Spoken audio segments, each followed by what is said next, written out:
दोस्तों, welcome to Som classes. दोस्तों, आप सभी का यूट्यूब के नंबर 1 चैनल सोम क्लासेस में मैं पीयूष सर आपका बहुत बहुत स्वागत करता हूं। मेरे प्यारे विद्यार्थियों, अब ठान लो पूरी तैयारी, क्योंकि अब आ गई है मैराथन, महामैराथन की बारी। और ये है तैयारी आपके 1 मई के लिए, और जो धमाकेदार शुरुआत हो रही है आपके सेंट्रल आइडिया में पूरे 7 मार्क्स लेने के लिए। तो आपको वीडियो के साथ शुरू से लेकर अंत तक बने रहना होगा, ताकि ये महामैराथन का क्लास, अब तक आप क्या देख रहे थे, एक आपको सेंट्रल आइडिया मिल रहा था, लेकिन आपको अब हर एक चैप्टर का आपका जो भी 30% रिवाइज होने के बाद चैप्टर मात्र एक ही वीडियो में पूरे आपके मिलेंगे सातों के सातों सेंट्रल आइडिया। और क्योंकि हो सके भाग्य भरोसे रहना है नहीं, आपको पता चला भाग्य भरोसे रहे, कोई छूट गया तो शिकायत सच से होगी, ऐसा नहीं होने देंगे। तो चलिए, सबसे पहले ये ध्यान दीजिएगा मेरे प्यारे विद्यार्थियों कि सेंट्रल आइडिया लिखने के लिए महत्वपूर्ण पॉइंट्स आपके माइंड में क्या होने चाहिए, क्योंकि ये ऐसी बातें हैं जहां पे अगर हम इन चीजों को फॉलो करें तो सेंट्रल आइडिया समझाने के बाद अगले ही पल आप उसे लिखकर दिखा दोगे। पहला पॉइंट है कि आप चैप्टर नेम कंप्लीट करिए। चैप्टर नेम की किस जो आपको एग्जाम में क्या क्या रहता है, आपको 3 पोयम देता है। मैंने बताया है लास्ट वीडियो में, अभी बता रहा हूं कि 3 पोयम देगा, तीनों में से कोई एक करने को आपसे कहेगा। अब उस समय आप करोगे क्या? सबसे पहला कदम आपकी, जो आपको जिस चैप्टर का जो 3 देख रहे हो पोयम, चाहे मान लो आ गया आपका कैरेक्टर ऑफ हैप्पी लाइफ आ गया, द ट्रू ब्यूटी आ गया, ऑन इन ब्लाइंडनेस आ गया, 3 पोयम दे दिया। इसमें से जिसको आपको परफेक्ट नॉलेज हो उसी का चैप्टर का नाम लिखिएगा। ऊपर हेडिंग मोटे लाइन से होनी चाहिए, क्या? Character of a happy life. उसके बाद नीचे ब्लैक पेन से अंडरलाइन करना होगा। अब चैप्टर नेम यानी सेंट्रल आइडिया जब आप लिख रहे हो तो central idea that the character of happy life. अब उसके बाद आपका दूसरा दिमाग में ये चलना चाहिए, चैप्टर तो लिख दिए, हमें आपको पोएट्स नेम भी याद करना, क्योंकि आपको जानकारी हो कि वर्ड लिमिट की जब बात आती है तो वहां पे आपको तुरंत चैप्टर नेम के साथ पोएट्स नेम आप लिखो। अब उसमें करना क्या है कि जब शुरू करोगे तो the poem character of a happy life is composed by sir Henry Wotton. आपके 12-13 वर्ड इसमें कंप्लीट हो जाते प्यारे विद्यार्थियों। अब बताओ क्यों नहीं आएगा आपको सेंट्रल आइडिया जब मैं बताऊंगा और आप समझो ना, ऐसा होगा कैसे? क्योंकि मेहनती मेरे विद्यार्थी हैं तो मेहनत उन्हें मिलेगी। अब पोएट, तीसरा पॉइंट क्या होना चाहिए, जब हम ये लाइन लिख लें तो उसके बाद हमारे मन में ये चीजें होनी चाहिए कि पोएट क्या कहना चाहता है। पोएट क्या कहना चाहता है, यानी कि पोयम को पढ़ने के बाद आपने हर एक पोयम पढ़ा हुआ है, ये सातों रिड्यूसिंग चैप्टर जो है आपको रिड्यूस होने के बाद 7 चैप्टर आए हुए मैंने आपको पढ़ाया है, आप उनके अर्थ को जानो। नहीं तो अगर आपके पास क्वेश्चन बैंक अगर है तो उसमें जो पार्ट का जो हिंदी लिखा होता है वो आपको आ जानी चाहिए। और ये आज का वीडियो आप इसलिए अंत तक देखोगे क्योंकि अब जो मैं सातों आपको बताने वाला हूं उसमें हिंदी, आपको हिंदी अर्थ समझाते हुए मैं आपको सेंट्रल आइडिया लिखना सिखाऊंगा, इसलिए आप शुरू से लेकर अंत तक जरूर बने रहोगे मेरे प्यारे विद्यार्थियों। अब अगला है कि टेंस का मतलब क्या है? टेंस का ध्यान सबसे पहले आपके होना चाहिए, मतलब कि किस टेंस में अधिक आपको हमेशा प्रेजेंट टेंस आप लिखते हो सेंट्रल आइडिया तो आप बताते हो केंद्रीय भाव, तो कोशिश आपकी रहे कि प्रेजेंट टेंस। कभी ऐसा होता है कि हमें पास्ट की जरूरत पड़ती है, लेकिन प्राय हमारा जो होना चाहिए अभिव्यक्ति वो हमारा प्रेजेंट टेंस पे डिपेंड करता है। टेंस भी बहुत बड़ी बात है, ये बात का ध्यान रखोगे आप। इसलिए मैं कह रहा हूं कि जो वही पॉइंट्स मैं आपको समझा रहा हूं इस पॉइंट को पॉइंट करो, और जैसे ही मैं चैप्टर वाइज आपको सेंट्रल आइडिया समझाऊंगा उसमें मैं इन पूरे पॉइंट्स को बताते हुए कहूंगा, देखो बच्चे मैंने इसी पॉइंट को फॉलो किया है और आप भी फॉलो करोगे, पक्का आप जीत जाओगे। 7 नंबर लिख लोगे सेंट्रल आइडिया का। तो अगला है वर्ड लिमिट क्या होनी चाहिए। बहुत बच्चे पूछते हैं सर जब हम सेंट्रल आइडिया लिखेंगे तो उसमें हमारी वर्ड लिमिट क्या होनी चाहिए। तो वर्ड लिमिट आपकी दिया रहता है कि 60 वर्ड यानी 60 शब्दों में। तो आपकी वर्ड लिमिट ये नहीं कि हम खूब ज्यादा पूरा कहानी छाप दे एकदम ऐसे की तरफ निबंध हो सके कहीं 7 के पूरा 70 नंबर टीचर उठा के दे दे, ऐसा नहीं होगा। तो वर्ड लिमिट पे आपको ध्यान देना है और कम से कम आपको बाबू 10 मिनट का समय तो जरूर लगाना है सेंट्रल आइडिया पे। 10 मिनट आपको जरूर देना है और एकदम clear writing and neat and clean writing आपकी होनी चाहिए। साफ और स्वच्छ, सुरक्षित नहीं, साफ होना चाहिए। सुरक्षित क्या करोगे तो नीट एंड क्लीन मतलब क्या है। अब उसके बाद इसके साथ आपको लिमिट हो गया, ये चैप्टर नेम हो गया। अब मैं आपको बता रहा हूं कौन कौन से चैप्टर हैं इस साल बोर्ड एग्जाम में आपके लिए जो आपको कंप्लीटली तैयार करना है, क्योंकि इन्हीं चैप्टर का आज महामैराथन क्लास मिलने वाला है पूरे चैप्टर का। और ऐसा कि जो आपकी भाषा में होगा, क्वेश्चन बैंक की भाषा, किताब की वैसी भाषा डिफिकल्ट नहीं होगी कि आप भूल जाओ। मेरी भाषा होगी, मेरे बच्चों की भाषा होगी। देखिएगा आफ्टर रिड्यूसिंग 30% सिलेबस, जो तैयारी आप 1 महीने की कर रहे हो उसमें 7 चैप्टर है आपको आने, ओनली 7 चैप्टर। पहला है character of a happy life. मैंने देखो यहां 7 इंक्लूड कर दिया है। उनके पोएट है सर हेनरी वाटन। दूसरे हैं द ट्रू ब्यूटी जिसके पोएट है थॉमस कैरियो जी। तीसरा है ऑन हिज ब्लाइंडनेस जिसके पोएट है जॉन मिल्टन। आप चाहो तो अगर इस पॉइंट्स का चार है कि सर हम इसको टॉपिक को थोड़ा नोट कर ले, स्क्रीनशॉट लेते रहना है। अब आगे उसके बाद ऑल लेमेंट यानी पीवी शेली, और लेमेंट के पीवी शेली, और from the passing of Arthur इसके अल्फ्रेड लॉर्ड टेनिसन जी। अगला जो आपका चैप्टर है जो बनता है लेसन नंबर 6 के रूप में दिस ईयर, तो माय हेवन यानी रविन्द्रनाथ टैगोर जी का लिखा हुआ पढ़ाया गया। तो सब चैप्टर के अर्थ मैंने पढ़ाया है, आपको पूरा अर्थ हिंदी का जान लेना है। बहुत शानदार तरीका आज आपको मिलने वाला है महामैराथन में। एक सेंट्रल आइडिया इजी वर्ड में होगी जो आपकी जुबान पे चढ़ जाएगी, 7 का 7। इसलिए अंत तक ऐसे ही देखते रहना। अगर आज गलती की है कि नहीं बड़ा क्लास है छोड़ के चलो तो पीछे तो पक्का हो जाओ बच्चों, आप एक काम नहीं करना है। The song of the free जिसके पोएट है स्वामी विवेकानंद जी। ये 7 चैप्टर होने वाले हैं आपके लिए बहुत इंपॉर्टेंट। तो अब हम आगे बढ़ते हैं आज के इस महामैराथन क्लास को लेकर चलते हैं सेंट्रल आइडिया की तरफ। एक सेंट्रल आइडिया 7 मिलेंगे आज की वीडियो में। तो पहला सेंट्रल आइडिया आपके सामने है। तो आपका ये पहला chapter character of a happy life, जिसको अभी भी हमने बताया, अभी आपने देखा इसके पोएट कौन है, सर हेनरी वाटन जी हैं। तो आपको करना क्या है, सबसे पहले मैंने कहा कि आपको चैप्टर नेम, फिर पोएट नेम, फिर कवि क्या कहना चाहता है। तो आपको मालूम है कि character of a happy life में एक प्रसन्न व्यक्ति के गुणों की ही व्याख्या की गई है। हर एक स्टेंजा आपको मिलेगा कि यहाँ यही एक ऐसा चैप्टर जब आप कॉन्टेक्स्ट लिखने जाओगे तो हर एक स्टेंजा का कॉन्टेक्स्ट एक बन जाता है। तो चलिए बात कर लेते हैं। अब देख क्या कैसे शुरुआत कर रहे, मैंने बताया था ना कि द पोयम जो लिखने जा रहे हो, जो तीन पोयम था उसमें से मैंने एक सिलेक्ट कर लिया कैरेक्टर ऑफ हैप्पी लाइफ। उसको क्या किया, खूब बोल्ड राइटिंग में लिखा और उसके नीचे काली पेन आपको उठाना है, उसके नीचे अंडरलाइन करना है। यानी आप उसके पहले आपको इंक्लूड है कि सेंट्रल आइडिया है आपका।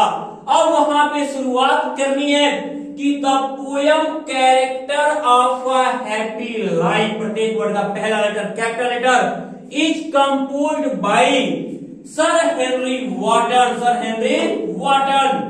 अब उसके बाद मैंने कहा कि 2 चीज हो गया।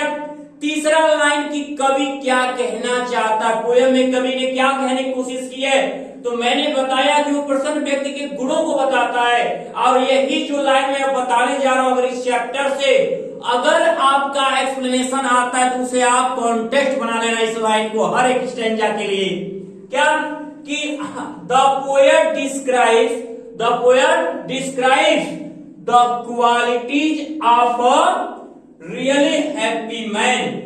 कवि जो है एक प्रसन्न व्यक्ति के, एक सच्चे प्रसन्न व्यक्ति के गुणों की व्याख्या करते हैं। यानी कॉन्टेक्स्ट जब लिखने जाओगे बस इन दीज लाइंस आगे जोड़ दोगे, लाइन यही होगा, in these lines the poet describes the quality of a really happy man. अब आप देखो सेंट्रल आइडिया में इतने वर्ड काम कर गए ना, अब बताओ 15 से 20 वर्ड हो गए आपके, यानी मात्र 2 ट्रिक समझने से 20 वर्ड कंप्लीट। अब केंद्रीय भाव, अब ये तो मेन भाव था, अब केंद्रीय भाव इसका क्या था, सब में पूरा मिला के कहने की क्या कोशिश के। हर एक स्टैंजा का एक एक लाइन ले लो, एक एक लाइन उसका याद कर लो, हिंदी में इंग्लिश में ट्रांसलेट कर दो, बन गया हमारा सेंट्रल आइडिया। क्या आपको करना है, अ हैप्पी मैन एक प्रसन्न व्यक्ति इज ऑनेस्ट ईमानदार होता है, ट्रूथफुल और सत्यवादी होता है। एक प्रसन्न व्यक्ति वही होता है जो ईमानदार और सत्यवादी है। एक प्रसन्न व्यक्ति ईमानदार और सत्यवादी होता है, ट्रांसलेट कर दिए। और really happy man is honest and truthful. दूसरा कि ही इज द मास्टर, वो मालिक होता है अपनी पैशन, अपनी इच्छाओं का, वो अपनी इच्छाओं का मालिक होता है। He is the master of his patience desires. यानी कि आप लिख सकते हो ट्रांसलेशन। देखो ये तो हो गया ना कि जूनियर के क्लासेस की बातें हम ईजेएमआर का प्रयोग करके बना रहे हैं। क्या देख रहे हो, सब बातें किसमें, मैंने कहा टेंस प्रभावी होना चाहिए। टेंस की व्यक्ति हमेशा आपकी प्रेजेंट की होनी चाहिए। कभी ऐसी सिचुएशन बनेगी तो ही पास्ट हो सकता है, लेकिन हमेशा आपको प्रेजेंट में ही अभिव्यक्ति करनी है, क्योंकि आप प्रेजेंट कर रहे हो, आप अपनी बातें रख रहे हो, अभी अपने तरीके से आज कह रहे हो, वो आपका होगा भाव। प्रेजेंट टेंस की अनिवार्यता है आपकी। अब he is the master of his passions, he is not afraid of death, वो मृत्यु से डरता नहीं। क्या इसका मतलब क्या है, he is always ready for death, तो मृत्यु के लिए हमेशा तैयार रहते हैं, मृत्यु से डरता नहीं है, उसको किसी चीज का डर नहीं होता। He does not care present indefinite, he does not care, परवाह नहीं करता है for the love of the prince, वो किसी राजा के प्रेम की, और the criticism of the common people, आम लोगों की आलोचना की कोई परवाह नहीं करता। ना तो उसे किसी राजा की कृपा अपने ऊपर चाहिए, ना ही वो किसी लोगों की कही सुनी बातों से उसको कोई परवाह है, लोग कुछ भी कहे चलते बने। ऐसा व्यक्ति है जो व्यक्ति दूसरों पे ध्यान देगा कि फला व्यक्ति मेरे लिए ये कहा वो कहा, हमेशा टेंशन में खुश कहां से रहेगा। तो खुश होना है तो लोगों के बातों को नजरअंदाज करना सीखिए, हमेशा खुश रहेंगे। तो he does not care for the love of the prince of the British of the common people, और वो समस्त सांसारिक बंधनों से मुक्त होता है। he is free from rumors, वो अफवाहों से मुक्त होता है। he is not jealous, वो जलता नहीं है, वो ईर्ष्या नहीं करता of anyone's progress, किसी भी व्यक्ति के तरक्की से। ऐसा व्यक्ति किसी भी व्यक्ति के तरक्की से क्या है, घृणा नहीं करता, जलता नहीं है। तो आजकल क्या है, दूसरा व्यक्ति अपने मेहनत से कुछ कर लिया, पड़ोसी देख के जलना शुरू कर दिया। तो हमें किसी की मेहनत से हमें जलना नहीं चाहिए, वो तरक्की किसी भी प्रकार से किया तो सही, हम भी मेहनत करें, हम भी तरक्की करें, दूसरों को देख के जलने की क्या बात है। तो खुश रहना है तो अपने अंदर गुणों को विकसित करो, तो आप भी रियली हैप्पी। यही कैरेक्टर ऑफ हैप्पी लाइफ आपको बता रहा है कि प्रसन्न जीवन के क्या गुण होने चाहिए। तो he is not jealous of anyone's progress, he is a God fearing, and वो भगवान से डरने वाला है, भगवान से डरता है, ऊपर वाले से डरता है ऐसा व्यक्ति। एंड ठीक है, प्रेज हिम, और उसकी क्या करता है, प्रार्थना करता है। हिम यानी देखो यस कैपिटल, भगवान के जब भी चाहे कोई प्रोनाउन यूज करोगे पहला लेटर कैपिटल हो जाएगा। प्रेज हिम टेन है, उसकी दिनों रात पूजा करता है, दिनों रात प्रार्थना करता है। कौन, अ हैप्पी मैन, वो जानता है कि मेरे लिए बस वही है। आपको उस पर विश्वास रखो, उसके आगे हर व्यक्ति स्वार्थ में जुड़ जाएगा, वो कभी भूलेगा नहीं।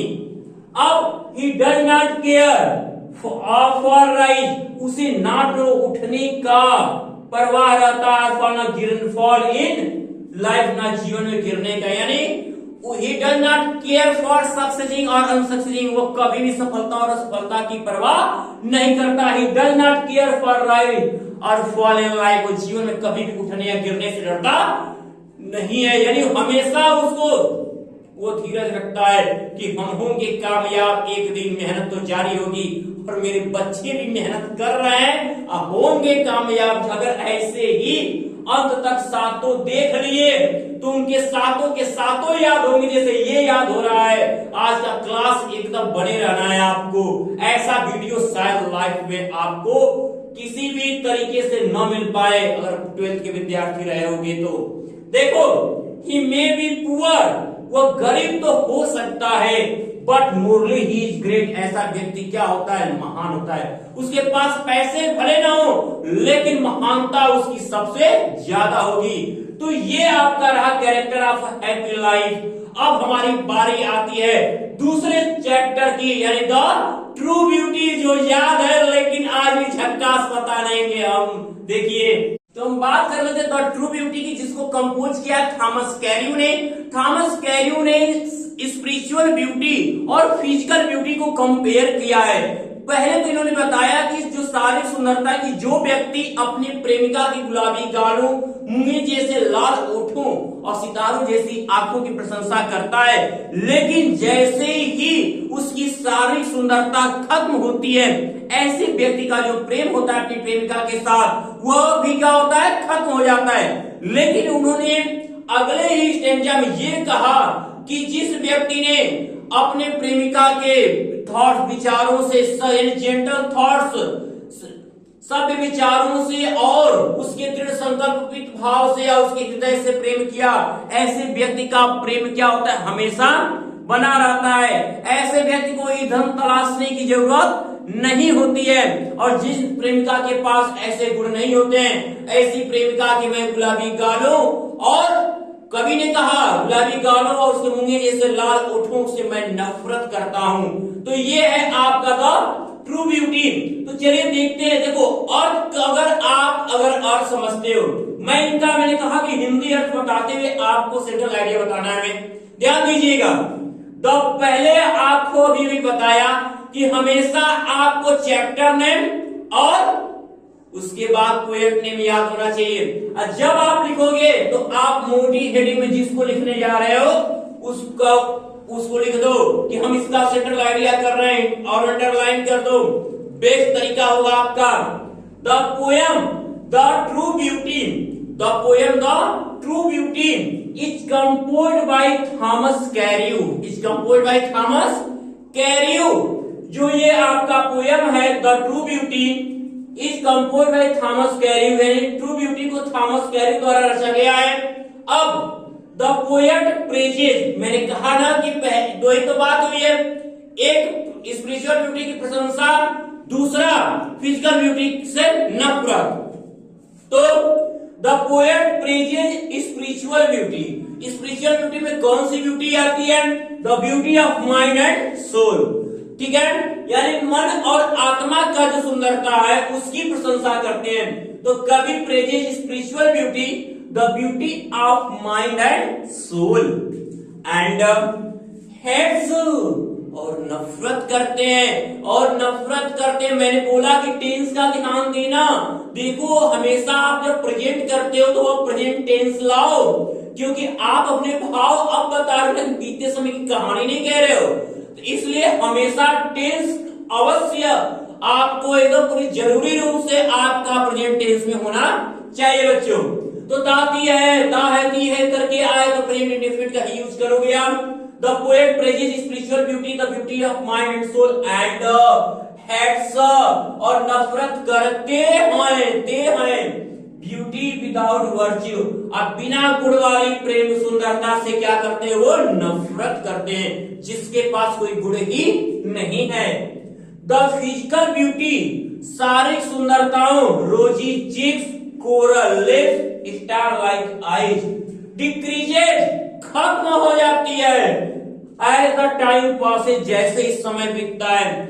जो शारीरिक सुंदरता है, जो गुलाबी गाल है, जो मूंगे जैसी लाल ओठे हैं और जो सितारों जैसी आंखें हैं, वो समय बीतने के साथ क्या होती है, खत्म होने लगती हैं। और एज ए रिजल्ट और परिणाम स्वरूप, एज ए रिजल्ट मतलब परिणाम स्वरूप, आप याद रखना।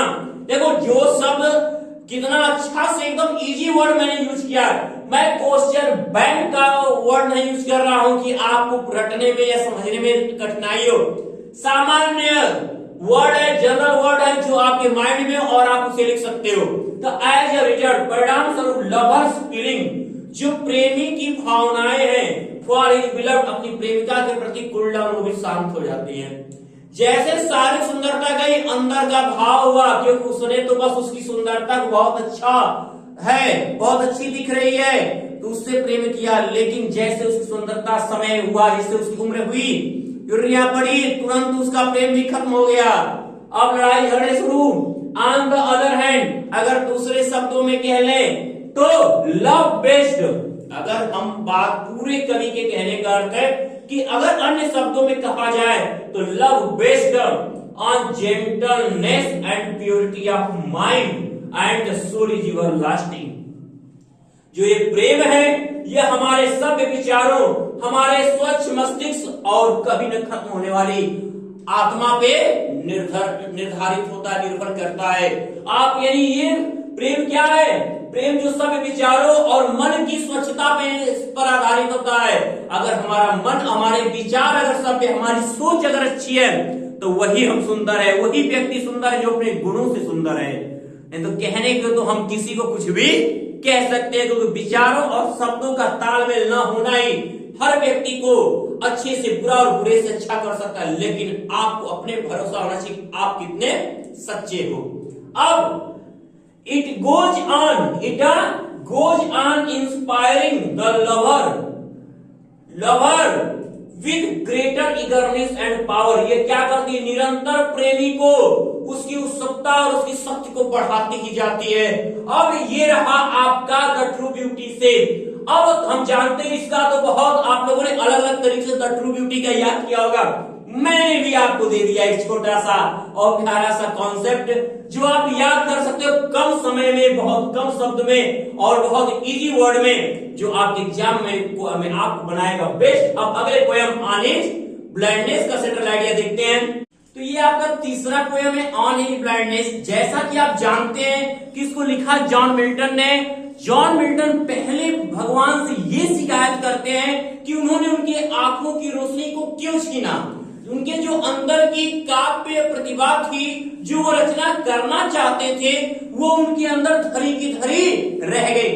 लेकिन उसके तुरंत बाद उन्हें जॉन मिल्टन को यह एहसास होता है कि भगवान तो हमें किसी भी जो सुख सुविधा देता उसके बदले हमसे कभी कुछ मांगा ही नहीं। उसके तो खुद हजारों देवदूत है जो हमारे ही निगरानी में लगे रहते हैं, तो उसको हमसे कोई चाहे। तो भगवान अगर किसी को कष्ट देता है तो वो उसकी परीक्षा ले रहा होता है, और जो उसकी परीक्षा में सबसे खरा उतरता है वही उसके सबसे अच्छी सेवा देता है। तो कहने का अर्थ है कि जो ऑन हिज ब्लाइंडनेस है, अपने अंधेरपन से, देखिएगा ये पोयम बहुत ही मायने रखता है इस साल के बोर्ड एग्जाम में। और आपको ये एक्सप्लेनेशन के साथ साथ आपका सेंट्रल आइडिया भी बहुत मोस्ट इंपॉर्टेंट है इसका। आप जिस तरह से आप तैयार कर रहे हो, इसीलिए मैं आज के वीडियो में आपको सातों का सातों बता देने वाला हूं। कहीं ये मत कहना भागे भरोसे रह के अरे फला सर जी ने नहीं बताया था उसका लिखे कैसे, तो मैं सब बताऊंगा आज के वीडियो में। मात्र एक वीडियो पूरे सेंट्रल आइडिया कंप्लीट। यह है आज का आपका महामैराथन। देखिए शुरुआत कैसे करनी है। The poem on his blindness, the poem on his blindness is composed bye John Milton. जो कविता ऑन हिज ब्लाइंडनेस है वो जॉन मिल्टन द्वारा लिखी गई है। ये लाइन आप में बार बार क्या हो रही है, कॉपी हो रही है। यानी कि आपको चैप्टर नाम और पोएट का नाम याद होने से 10 वर्ड आप कंप्लीट करो। वर्ड लिमिट 60 वर्ड, ज्यादा लिखना नहीं है। Tense present indefinite, present continuous, यानी पूरा प्रेजेंट आपको प्रेजेंट करना है। अब the poem loses his I sight, कवि जो है अपने आंखों की रोशनी को खो देते हैं। Present indefinite, loses his I sight at the age of 44, 44 साल की उम्र में। तो कवि 44 साल की उम्र में अपने आंखों की रोशनी खो देते। The loss of his I site worries him, आंखों का खोना, अपनी रोशनी का खोना उन्हें परेशान कर देता है। वेरी मच, बहुत ज्यादा। अपनी आंखों की रोशनी का चला जाना उन्हें बहुत ज्यादा परेशान कर देता है। एक किसी के भी अभी तक दुनिया जो जन्म से अंधा होता है तो उसका कोई उसको दुनिया ने अंधेरा ही देखा, लेकिन जो व्यक्ति पूरी दुनिया देखने के बाद अंधा होता है वो क्या होता है, घबराहट से वो उसकी इच्छा होगी कि मर जाए, उसकी क्योंकि पूरा नहीं देख पा रहा है जो ये दुनिया के रंगीनता है। तो पूरी तरह से कवि परेशान है कि अब वो कैसे, अभी उन्होंने अपनी पूरी काव्य के टैलेंट को दिखाया ही नहीं, वो तो अंदर है, उसकी रचना कैसे करूं। तो कह रहे हैं the loss of his I site worries him, उनकी आंखों की रोशनी का जाना उन्हें बहुत परेशान कर देता है। किसको?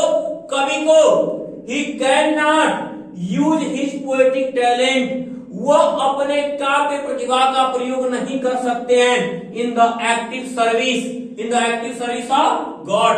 वह उनके अंदर जो काव्य की प्रतिभा है वह भगवान के प्रति अपने उस सक्रिय कार्य को पूरा नहीं कर सकते हैं। तो he can not use his poetic talent in the active service of God, वो भगवान की सेवा में अपने काव्य प्रतिभा का प्रयोग नहीं कर सकते हैं। ही कंप्लेन्स दैट, वो अब शिकायत करते, इतना जब हो गया तो वो बार बार हम क्या होता है, गलती हम करते, गलती हमसे होती है, कोसते भगवान को है, उन्हीं के द्वारा हुआ। उन्होंने कहा कि आप ऐसा काम करो, अरे गलती तो हम करते हैं, हमारी अपनी गलती का दोष दूसरों पे मरते हैं, भगवान को दोषी दे देते हैं और उसी को दोष देते मांगते फिर उसी से हैं। तो वैसा ही गलती कवि जॉन मिल्टन ने भी किया है। क्या? ही कंप्लेन्स दैट, वो शिकायत करते हैं दैट की किससे, द गॉड, क्या कि the God can not expect any service, भगवान तो किसी सेवा की अब इच्छा चाह ही नहीं कर सकता फ्रॉम हिम, उससे भगवान अब उससे किसी भी सेवा की आशा नहीं कर सकता। जब उसने छीना है तो कैसे हमसे सेवा मांग सकता कि तुम मेरी बेस्ट सेवा करो। ये कवि की सोच थी, जॉन मिल्टन की सोच थी। क्या कि the God can not expect any service from him when ही, देखो यहाँ व्हेन तो ही कैपिटल है, इसमें भगवान के लिए है। When he has taken away his I site, जब उसने उसके आंखों की रोशनी को छीन लिया तो अब वह उससे अपनी किसी भी सेवा के बारे में सोच नहीं सकता, उससे आशा नहीं कर सकता है। अब सून ही रियलाइजेज, शीघ्र उसे एहसास होता है हिज मिस्टेक, अपनी गलती का, शीघ्र उसे अपनी गलती का एहसास होता है। किसको? कवि को शीघ्र उन्हें अपनी गलती का एहसास होता है। ही फील्स दैट, उन्हें महसूस होता है दैट की गॉड डज नॉट वांट, भगवान तो चाहता ही नहीं है एनी रिटर्न, कोई बदले में चीज फॉर हिज गिफ्ट, अपने उपहारों के। भगवान तो शीघ्र उन्हें पहले तो शिकायत भगवान से कर दिया। He complains that God can not expect any service from him when he has taken away his I site, but soon he realises his mistake, उन्हें तो अपनी गलती का यह एहसास हुआ कि ही फील्स दैट, में महसूस करते हैं कि God does not want any return for his gift, भगवान को तो उसके उपहारों के बदले कुछ चाहिए ही नहीं। जितना कुछ हमें सुख प्रदान किया है वो उसके बदले आपसे कुछ मांग नहीं रहा है जो आप उसको सुना रहे हो। तो the only service to God, भगवान की सच्ची सेवा है is to be bear patiently all his misfortune, कि उसके सभी दिए गए कष्टों को धैर्यता के साथ सहन कर लेना, कि उसकी सबसे अच्छी सेवा करना है। मैंने बोला ना, भगवान की जो सबसे सच्ची सेवा कर ले वही उस क्या है, समझ लो उसके पूरे कब, जब वो उसके पूरे दिए गए कष्टों को सह ले तो वही सबसे सच्ची सेवा कर सकता है। देखो आपको ये अर्थ बताया, अर्थ के साथ मैं बता रहा हूं। अब इससे बेस्ट इजी वर्ड आपको प्रयोग कौन करेगा, मात्र आपके व्यूज सर कर रहे हैं।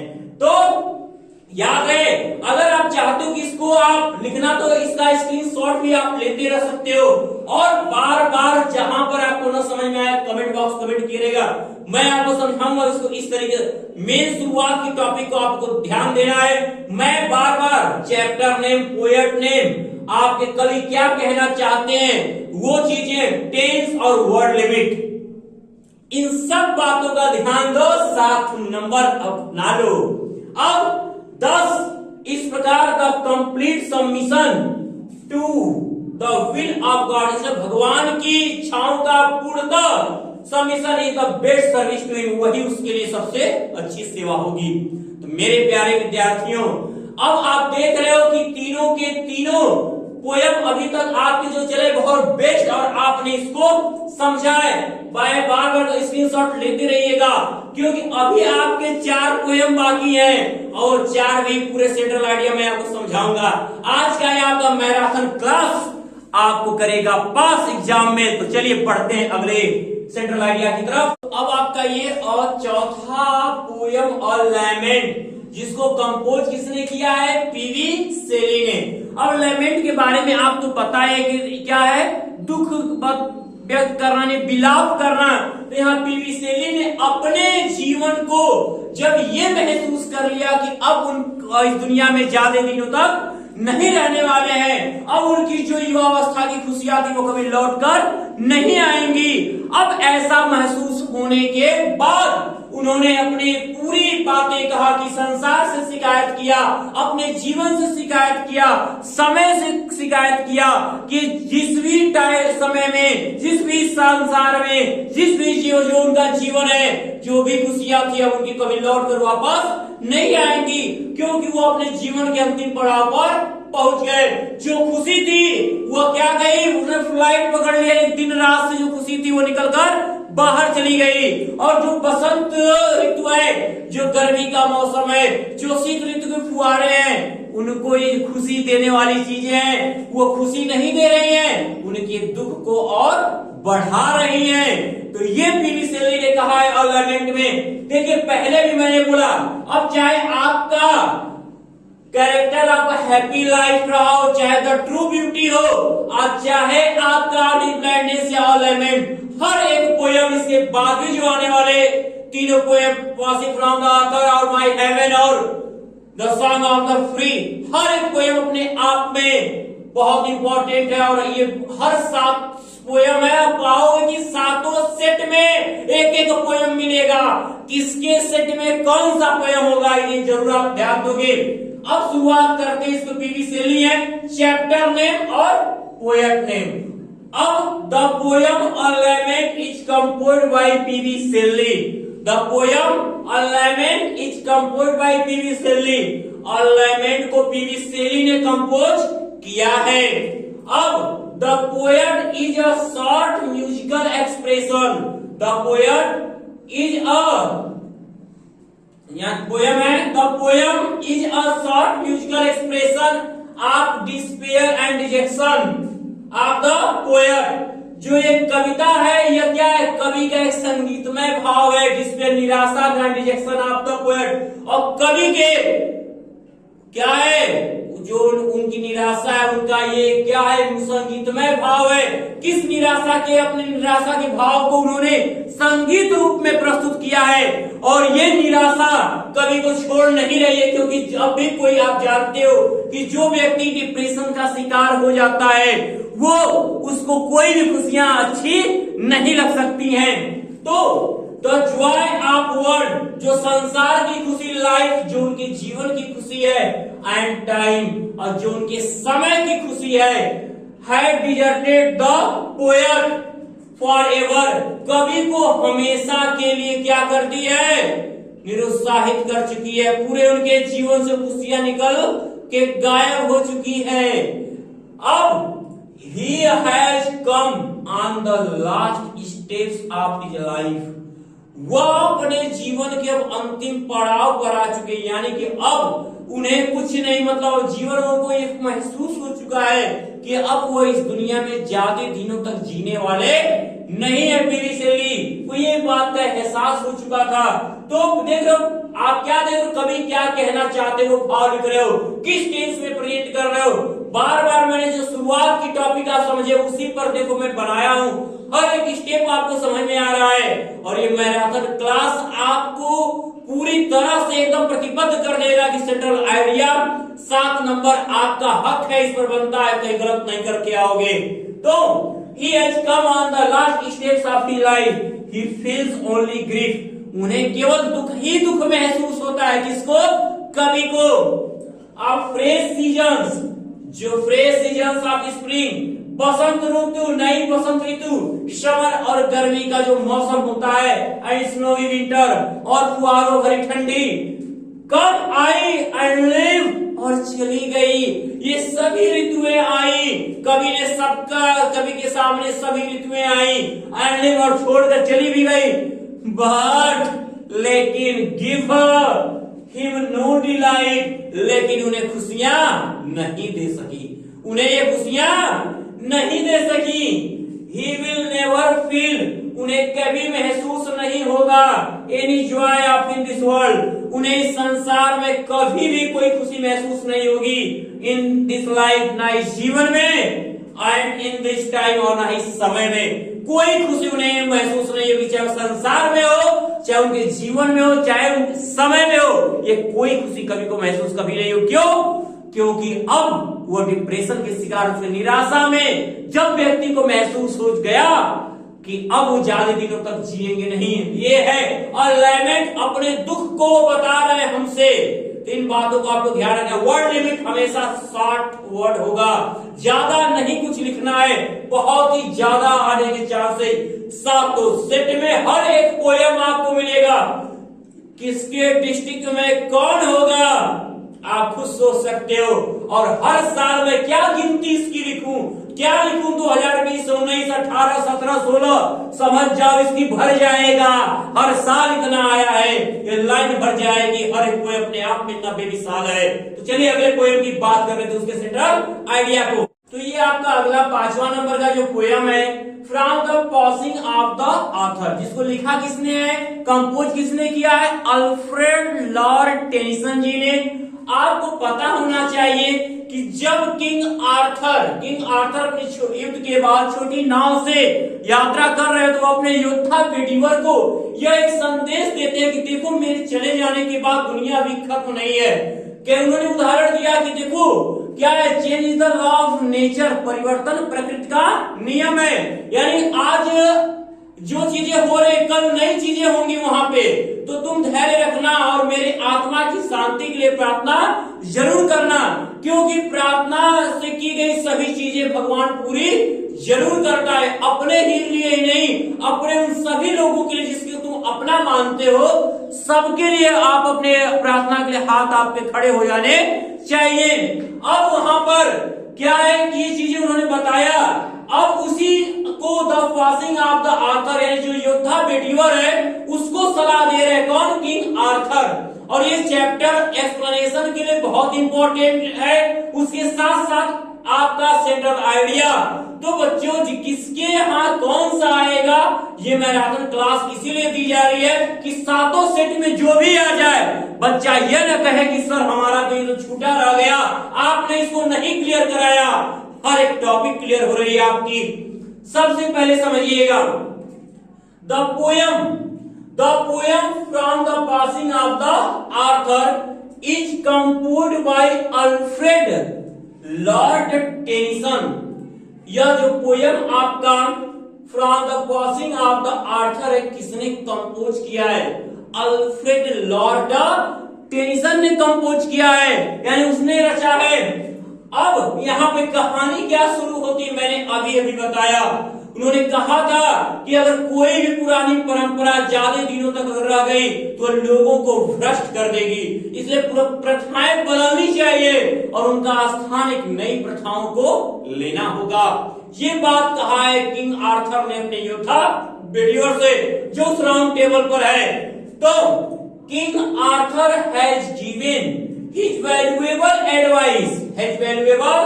advice to Sir Bedivere। ये बेडीवर है कौन? राउंड टेबल, यानी उनका योद्धा है।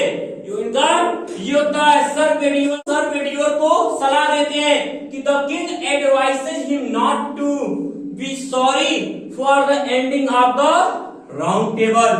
ठीक है, राजा उनसे सलाह देते कि नॉट टू बी सॉरी, दुखी मत हो for the ending of the round table, इस राउंड टेबल के अंत पर तुम क्या हो, दुखी मत हो, क्योंकि change is the law of nature, क्योंकि परिवर्तन ही प्रकृति का नियम है। इसलिए आप क्या हो, आप सोचते हो कि जो चीजें आज आपके साथ घट रही हैं क्या वो चीजें हमेशा रहेंगी?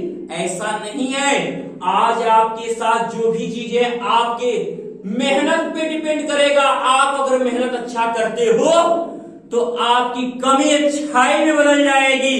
और अगर एक ही के जैसे सोच रहे कि फला व्यक्ति ऐसे ऐसे हम भी फॉलो करें, आगे चल के पता चलेगा कि वो प्रथा बन जाएगी। और जब कोई प्रथा ज्यादा दिनों तक रही है वो हमेशा लोगों को भ्रष्ट ही किया, चाहे सती प्रथा रही हो, चाहे आपकी विधवा प्रथा रही हो, चाहे विधवा विवाह रहा हो, चाहे बाल विवाह रहा, भ्रष्ट ही किया समाज को अगर लोगों ने उसे सुधारा नहीं होता। तो उन्होंने कहा कि change is the law of nature, परिवर्तन प्रकृति का नियम है। हाउएवर फिर भी noble and a good system, लेकिन एक नया और एक अच्छी प्रथा में भी हो सकती है, एक नई और एक अच्छी प्रथा वो हो सकती है। It will corrupt the world, वह संसार को भ्रष्ट कर दे।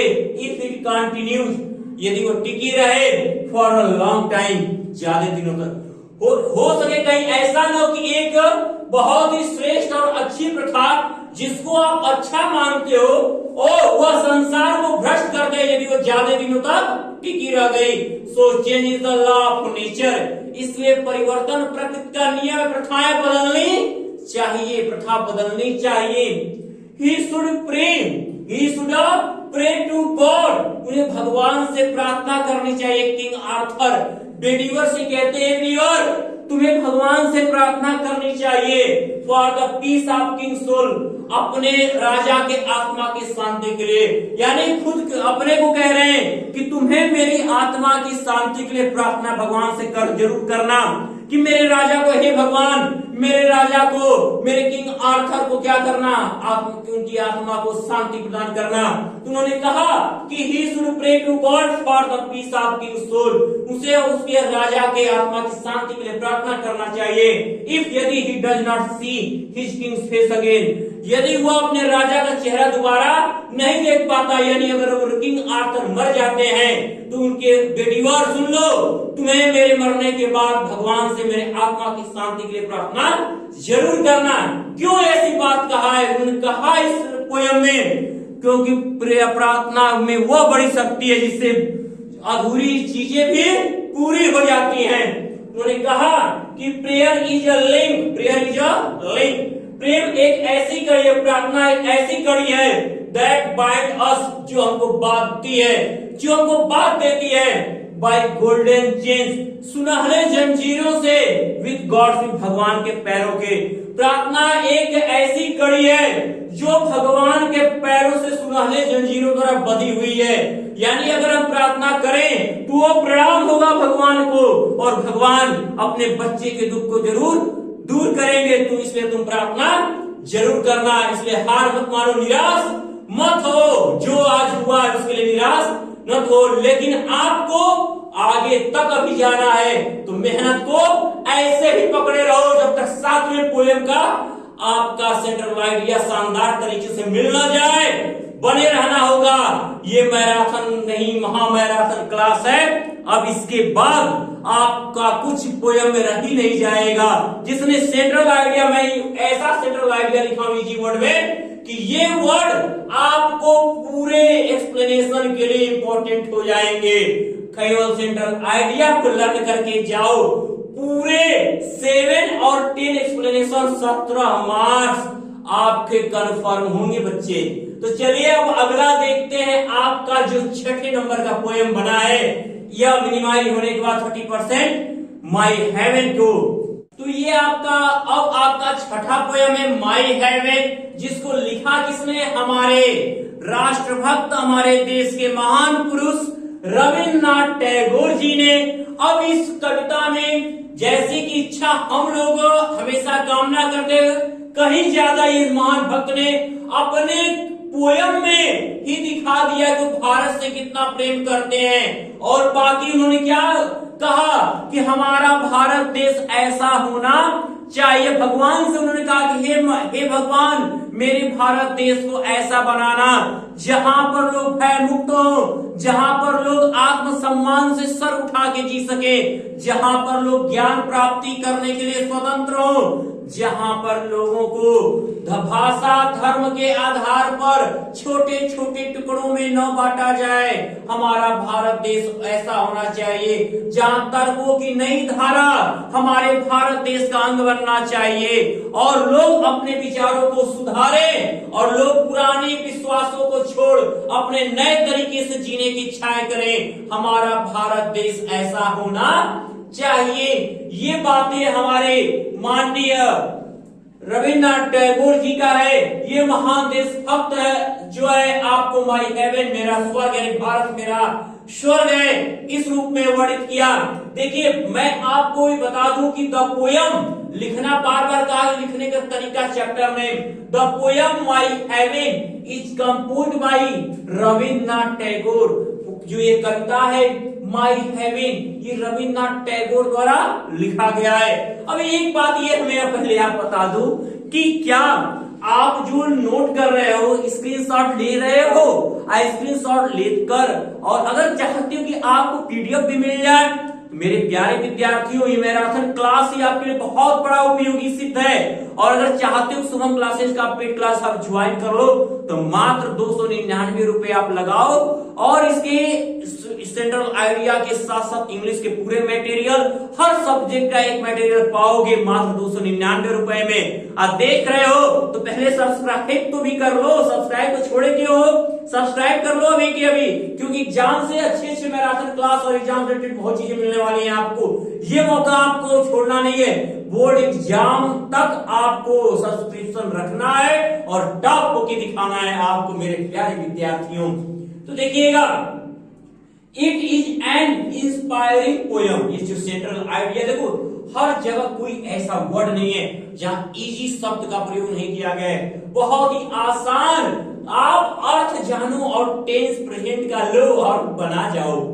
It is an inspiring poem, ये बहुत इंस्पायरिंग पोयम है। द पोएट, कवि, gives the picture of an ideal India of his dream. कवि जो है एक आदर्श भारत के, अपने सपनों के आदर्श भारत की एक तस्वीर प्रस्तुत करते हैं। कवि अपने सपनों के भारत की एक तस्वीर यहाँ पर प्रस्तुत करते हैं कि उनका सपना है कि हमारा भारत देश कैसा होना चाहिए। उन्होंने कहा, ही प्रेज टू गॉड, भगवान से प्रार्थना करते हैं, दैट की, वह कौन? हमारे रविन्द्रनाथ टैगोर जी। वह भगवान से प्रार्थना करते हैं दैट की the people of his country, उनके देशवासियों को शुड बी फियरलेस, निर्भीक होना चाहिए, एंड ब्रेव, और बहादुर होना चाहिए। यानी वो उन्हें भयमुक्त हो, उन्हें किसी प्रकार का कोई डर नहीं होना चाहिए, वो सर उठा के जी सके, ऐसा अधिकार उनके पास होना चाहिए। आज हम क्या हैं? हम डर रहे, फला ये हो जाएगा, ऐसे हो जाएगा, तो हमारे अंदर डर नाम की कोई चीज नहीं, क्योंकि डर के आगे जीत है। तो हमें स्वतंत्रता के साथ जीना है, आजादी के साथ जीना है। तो उन्होंने कहा, he prays to God that the people of his country should be fearless and brave, knowledge should be free, ज्ञान स्वतंत्र होना चाहिए, फॉर ऑल, सबके लिए, इन द कंट्री, देश में, एक देश में हर एक व्यक्ति के लिए ज्ञान का शुल्क क्यों लगे? ज्ञान का कैसा पैसा? हम सिखा रहे हैं तो शिक्षा हमारी निःशुल्क होनी चाहिए। ये नहीं कि केवल स्त्री शिक्षा, हर एक व्यक्ति को दी जाने वाली शिक्षा हमें निःशुल्क होना चाहिए। अब सरकार जी का क्या है, कैसे वो जानती है।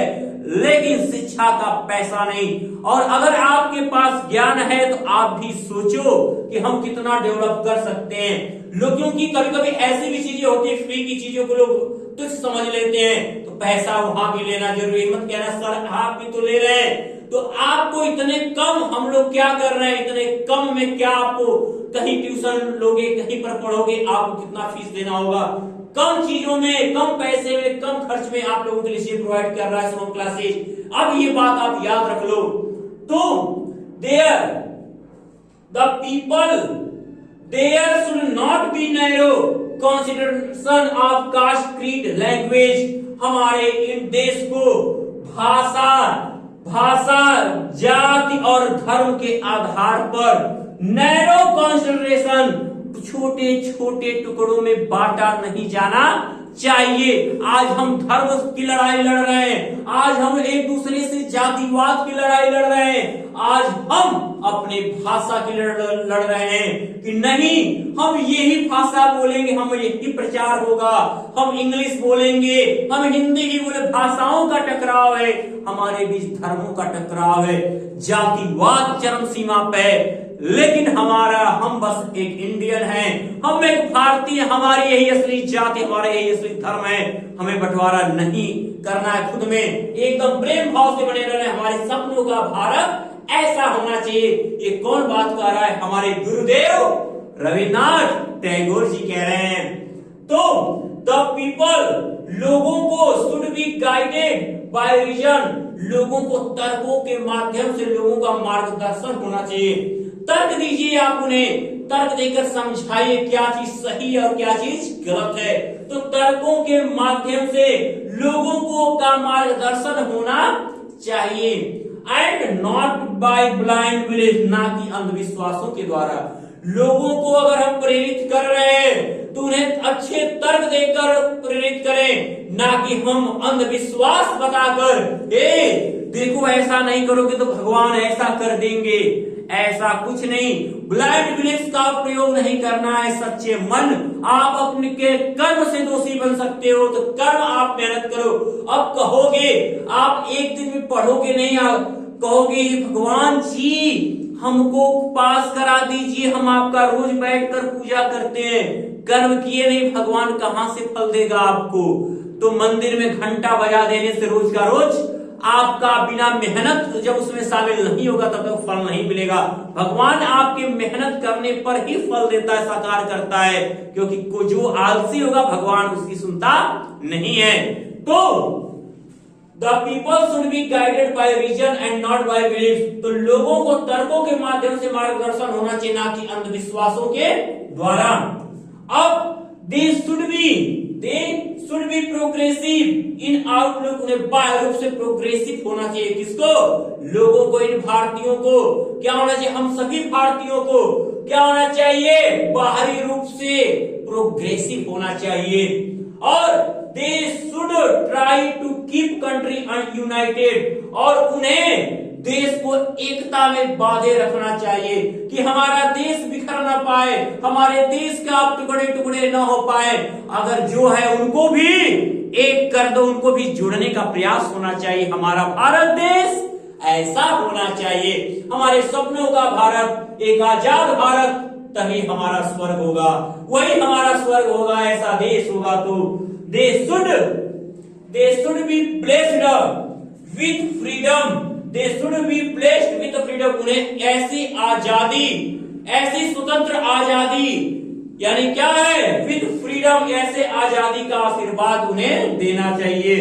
अब उन लोग भारतीयों को, मेरे इन भारतीय लोगों को इस प्रकार की आजादी का भगवान आप उन्हें क्या करिए? आशीर्वाद दीजिए कि वह ऐसे आजाद होकर रह सके, गुलामी से मुक्त हो चुके हैं, लेकिन आज हम जातिवाद, धर्म और भाषा पर लड़ रहे हैं। तो ऐसा भारत नहीं होना चाहिए। हमें दूसरों को जलना नहीं है, अपने कर्मों पर विश्वास करके आगे बढ़ना है, ऐसा भारत देश।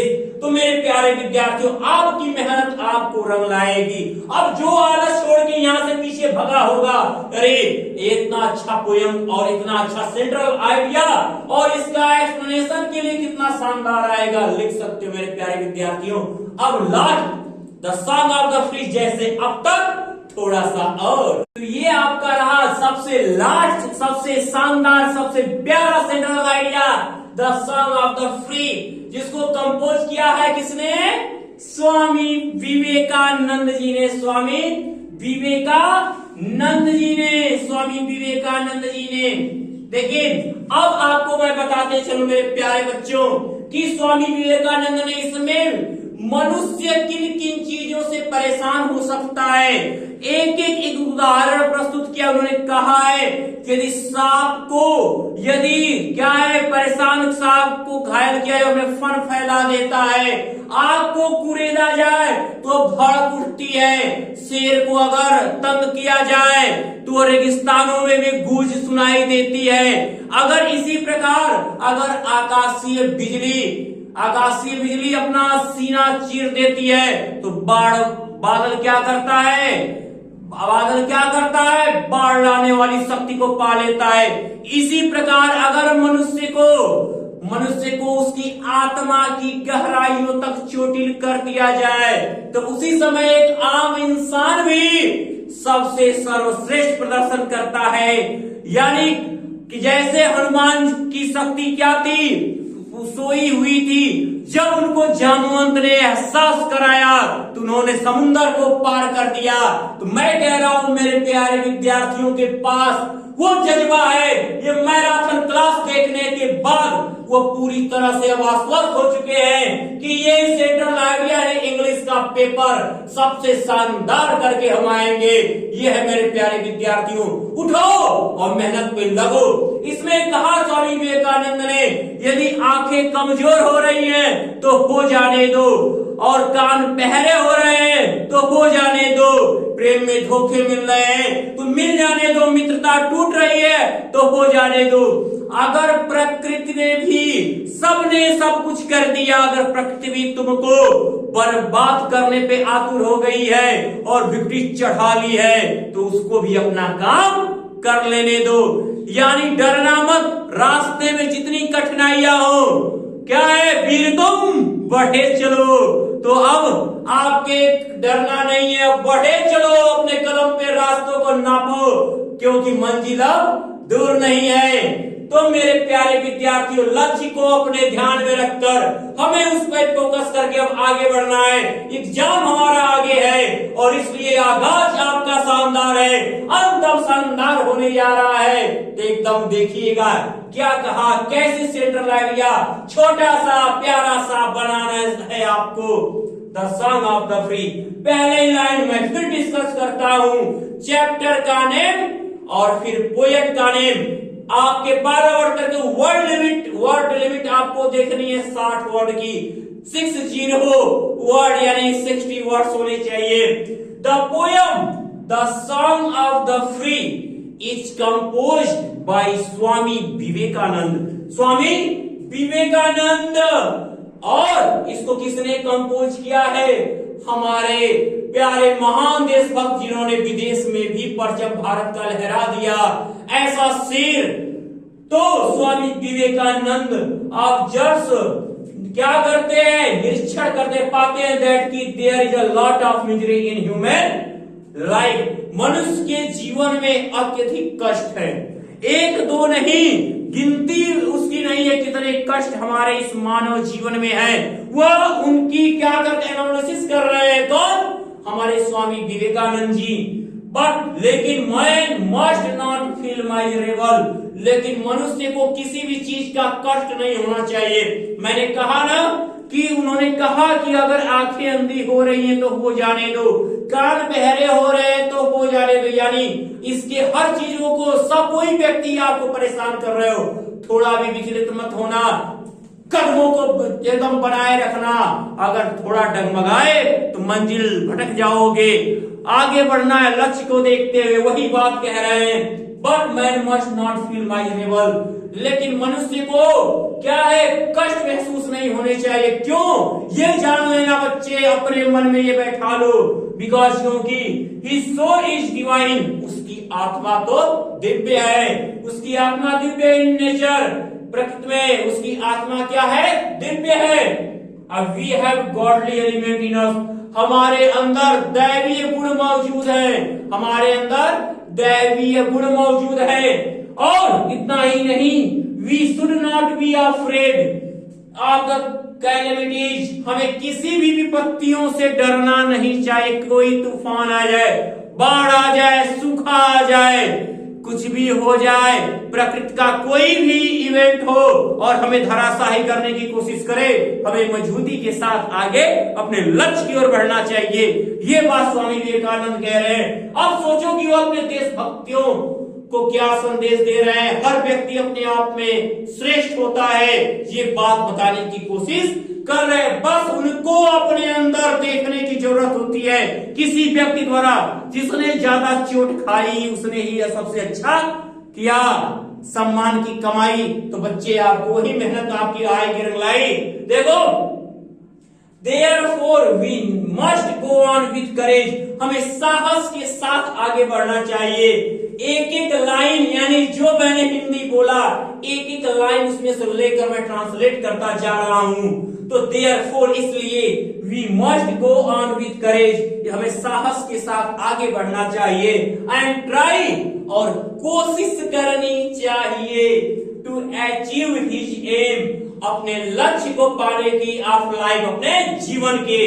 तो मेरे प्यारे विद्यार्थियों, अब आज की ये मैराथन क्लास देखने के बाद आपके अंदर वो जज्बा आना चाहिए, चाहे आपका कैरेक्टर ऑफ हैप्पी लाइफ हो, चाहे आपका द ट्रू ब्यूटी आ जाए, ऑन हिज ब्लाइंडनेस आ जाए, और लैमेंट आ जाए, पासिंग ऑफ द ऑथर आ जाए, माई हेवन आ जाए, the song of the free, सातों में से कोई पोयम आ जाए, एकदम डट कर लिखोगे। और इतना 7 मार्क्स क्या है, एक्सप्लेनेशन लिखकर पोएट्री का 17 नंबर हथियार लोगे। आप पूरा मेहनत की मैराथन क्लास आप एक बार नहीं, जब मिले मौका, जब समय मिले, डेली दे के जाओ।